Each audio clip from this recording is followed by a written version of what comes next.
Audio Jungle.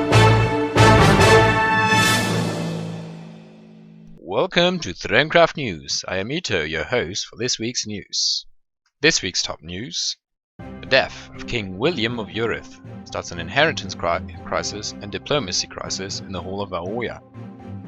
Attacks by Morgomir persists with no end in sight. And Soralis declares its independence, changing Aoya's political topography drastically. Our first top news this week is the death of King William of Urith. After being instated for only a week, was brutally murdered this Friday at his own wedding. The too soon to be wed barely finished to say their vows when the assassins struck down the young king. Urith immediately fell into chaos, with the presence of guards from New Kargath only agitating the citizens even more, as they blamed them for the death of their king. The future of the city was unknown. Some government officials called for a republic, while others called for an absolute monarchy. At the end of the night, the people of Urith came to elect a provisional government to bring back peace and order. The provisional government immediately used the guard to force out the New Kargathians and bring back order to the city. New Kargath, still claiming the throne, was disturbed and unhappy about being refused the throne again, and uncertain of the current state of Urith, whether it was become a republic or not. There were smaller fights that started by both sides. These were brought to an end when the provisional government decided to storm the camp of New Kargath outside the city. We are now in touch with our specialist on New Kargath, Nog. Tell us, Nog, what is the current diplomatic state between the two cities? Well, there has been a lot of tension between them over the last couple of days. However, most of the tension seems to have died out. So, were we close to war? I'd say very much so. New Kargath was convinced that Iroh had the strongest claim to the throne, and felt cheated when he was not immediately put in charge of Urith.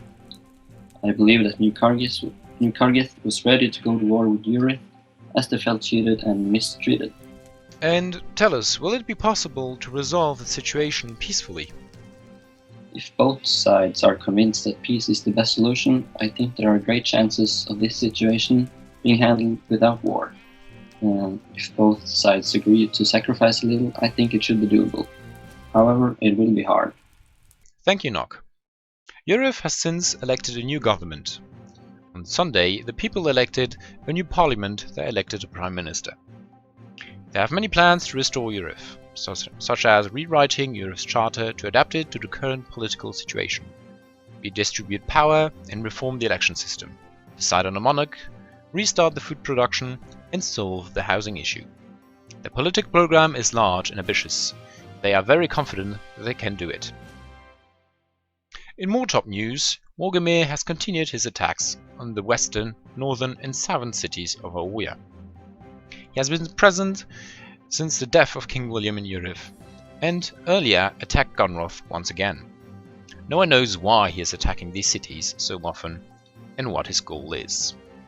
Which is why we have Rosaline Briarwood in the studio with us today. Hello Rosaline, and welcome to the studio. Thanks for having me. So you asked to join here on TC News to tell us more about how Morgomir was freed. Well, I saw your last report, and I have to say that whoever did that report was completely wrong about what they reported. And why? Because they didn't let out Morgomir. That was actually entirely my fault, to be honest. So, what is your role in the current crisis with Morgomir then?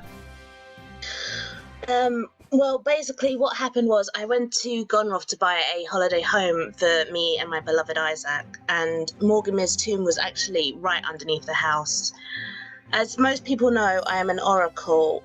In the past we were called seeresses, prophets, bringers of the future, and like most oracles I have to follow what the whispers tell me, and he was buried right underneath the house. And unfortunately when I went to the tomb, he decided that it was time for him to wake up, and he more or less drank my blood to reawaken himself. Okay, we see.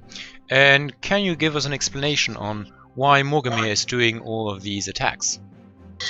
Morgamir talks to me quite a lot. I wish he didn't. As far as I know, he wants to bring the evilness back to Aurea, and he wants all the vampires to awaken. And in order to do so, he needs the demon swords. And unfortunately, he already has one. Alright, thank you for this interview. After these revelations, we come to the big news in the east, the independence of Soralis. The city of Soralis, who had joined New Cardiff to create the Eastern Kingdom, has decided to be independent again. Their reasons were those of disappointment by the union with New Cardiff. They did not need New Cardiff anymore except in affairs for defense, but these were not enough reasons to remain in the union. They have decided to follow the Eurythian model by having a king and elect a council that both share power and responsibility.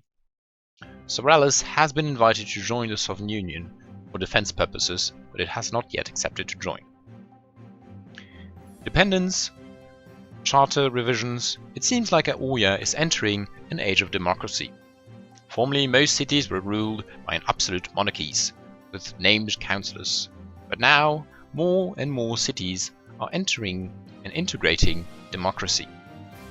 Soralis has followed the model of Eurith, Thesmondan will have its own democratic charter as well, and Eurith is even revising its own charter to make it more democratic.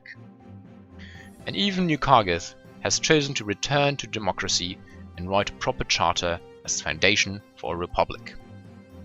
Whether the cities will succeed in writing and building up a proper democratic government is to be seen. And finally, the forced resignation of Prince William of Gunroth. The advisors to William of Gunroth have deemed him unfit to rule, in particular due to his frequent absence and failure to fulfill his duties. We're interested to know who Gunroth will elect as new king. This was ThroneCraft News. Thank you for watching and see you next week.